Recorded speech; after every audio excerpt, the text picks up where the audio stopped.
আজি কি বনাইছোঁ জানেনে? ফুলকবি, বিলাহী, আলু, জলকীয়া দি এনেকৈ চিম্পুলকৈ বনাইছোঁ। ইয়াতে ডিম ভাঙি আপোনালোকক দেখাবলৈ চেষ্টা কৰিম কেনেকৈ বনাইছোঁ। আলুখিনি সিজা নাই, সিজিব নাই। সেয়া মই এতিয়া অকণমান আলু আৰু ফুলকবিখিনি সিজিবৰ কাৰণে অকণমান মই এয়া পানী দি দিলোঁ। উতলি পানীখিনি শুকাব দিম। তাৰপিছত ইয়াতে ডিম ভাঙি দিম।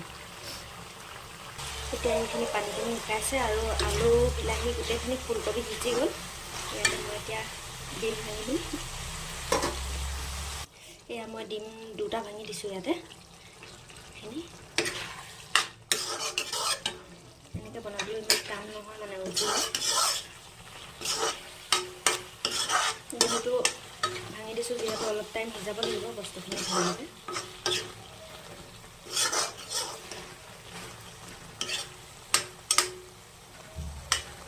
এতিয়া আলুখিনি ধুনীয়াকৈ সিজি গৈছে, দেখিছেনে? আলুখিনি নিসিজাকৈ ডিম নিদিব ভাঙি, বেয়া হ'ব খাবলৈ তেনেকৈ।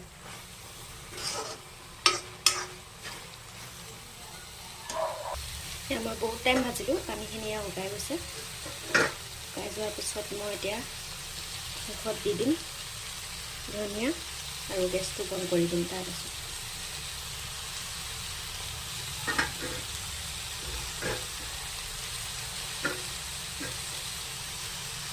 এতিয়া ৰেডি হৈ গ'ল।